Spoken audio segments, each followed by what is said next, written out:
This narrow lane in the Barrio Santiago, the Gitano or Gypsy quarter of Jerez, was once the home for many of the traditional bodegas.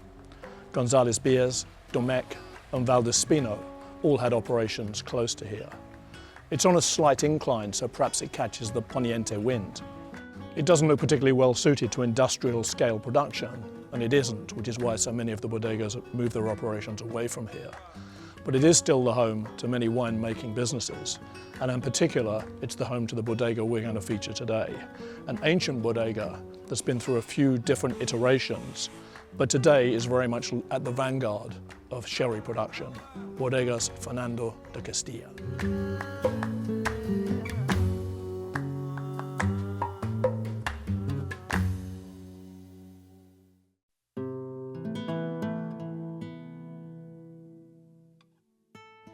These are wines that once dominated the world and made Jerez and the surrounding towns of the Sherry Triangle some of the richest places on earth.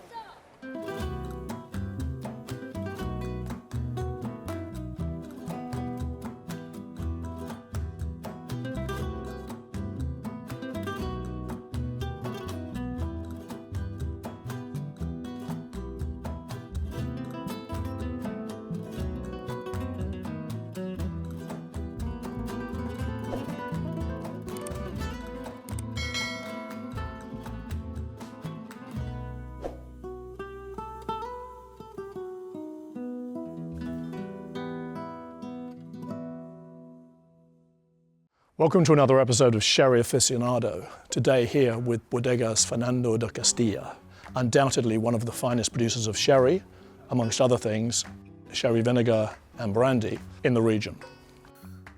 One thing that comes to mind whenever I think about Fernando De Castilla is clarity of thought and rigorous execution. This is a bodega with a very clear point of view, some might even say a touch of attitude. And that's very much reflected in the personality of the man who's been leading this bodega since 2000, Jan Petersen, Norwegian-born, but a man who's been working in the region for many, many years. I asked Jan a little bit about the history of the bodega.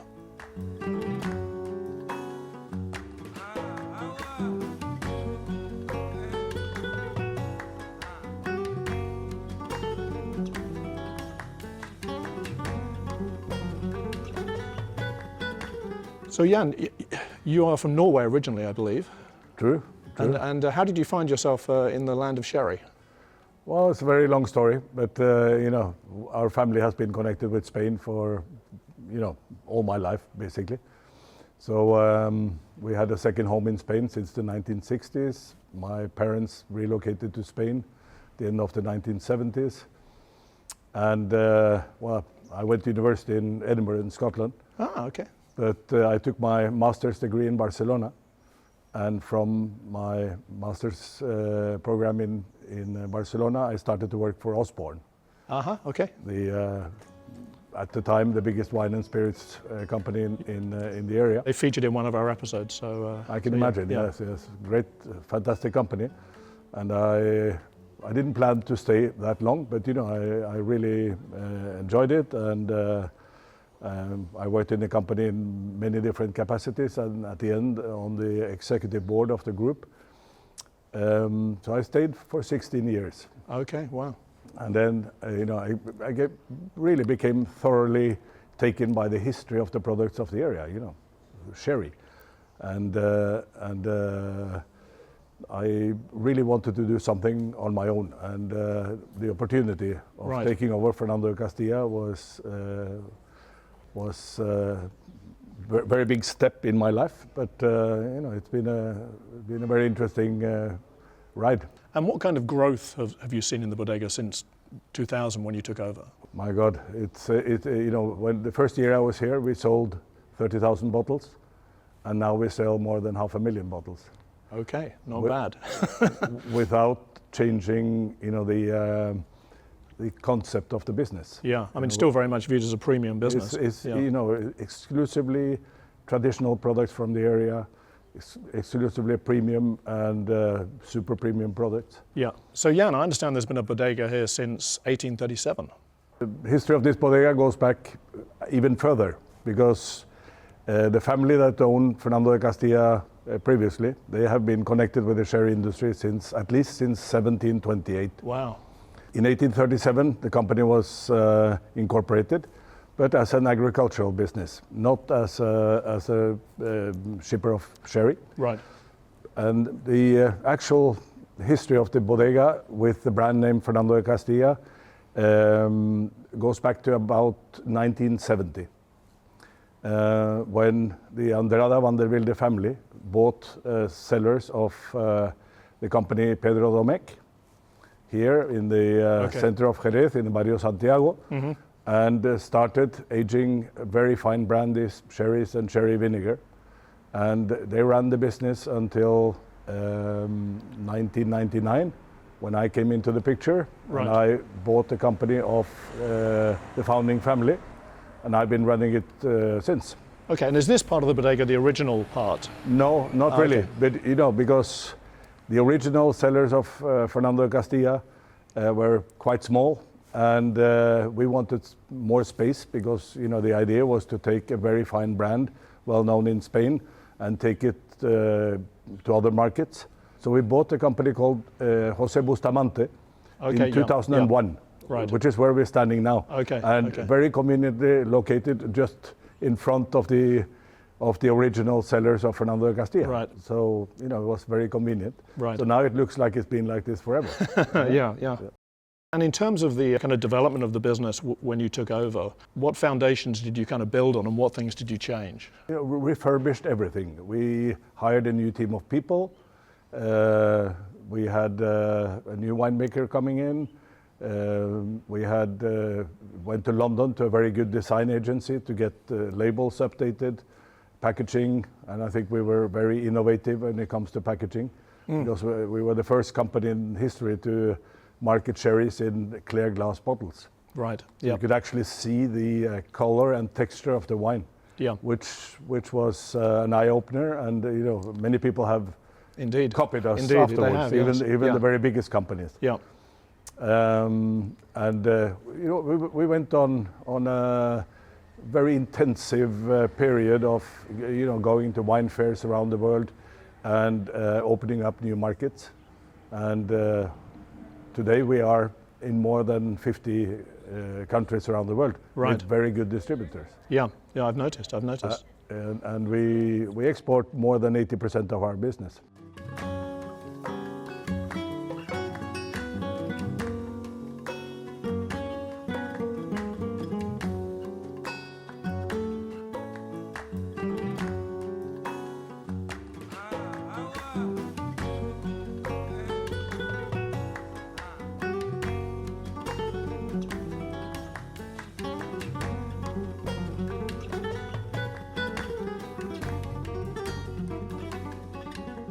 So the first question is, are you Norwegian?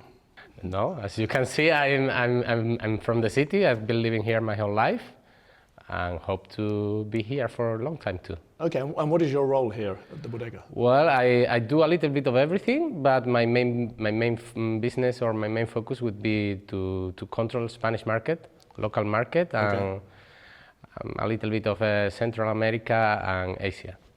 So tell me a little bit about this bodega and its history. Yes, actually, this is actually the place where Fernando de Castilla started his history on sherry business. Originally, this was a complex of 9 cellars that used to belong to Pedro Domecq.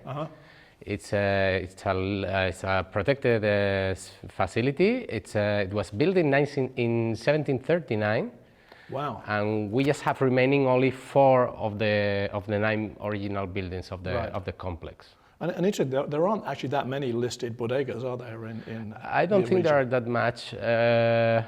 Well, all the historical ones, but most of them are still working or they're already being used for something else. But they kept the structure. Turned into a supermarket. Exactly. We have the most. I always say we have the most beautiful supermarket in Spain. Yeah. And I think it's quite accurate.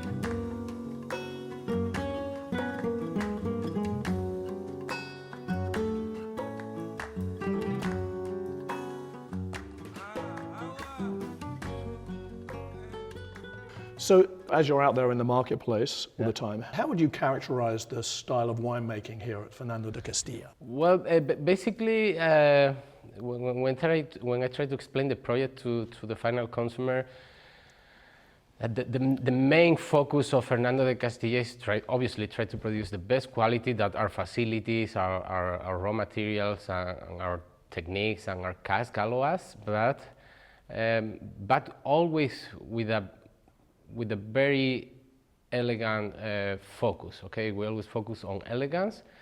So I like to say at the same time we try to make the best sherry we can, but also with this elegance we make it accessible to all people, not only for people that are already sherry lovers, but also make it easier to understand. So I'm always interested in the international dimension of the markets and how sherry is doing in other places. You cover Latin America.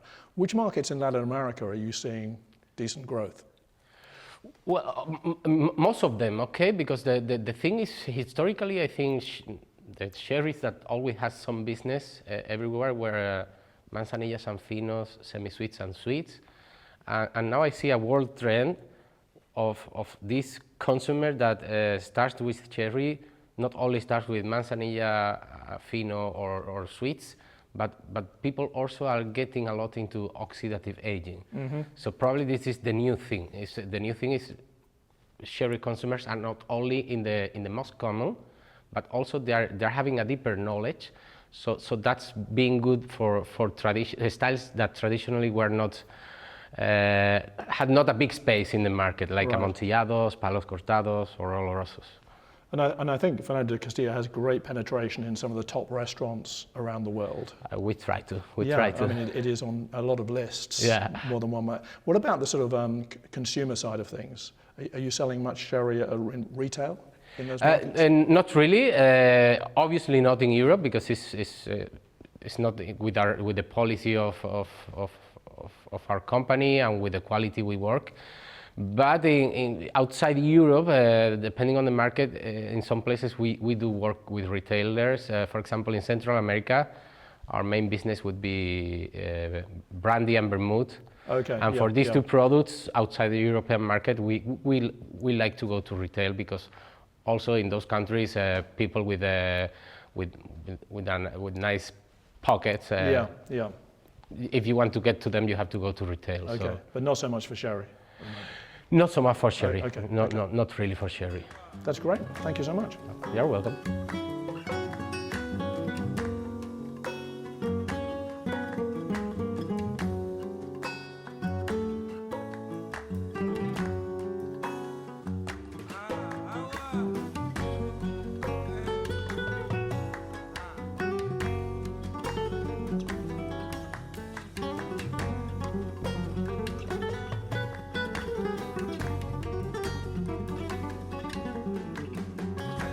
So now we've reached my favorite part of any of these episodes, as you all know if you've been following the series, where we actually get to taste some of the wines. And I'm particularly excited to have the opportunity to taste these wines because they're some of my favorites in the marketplace.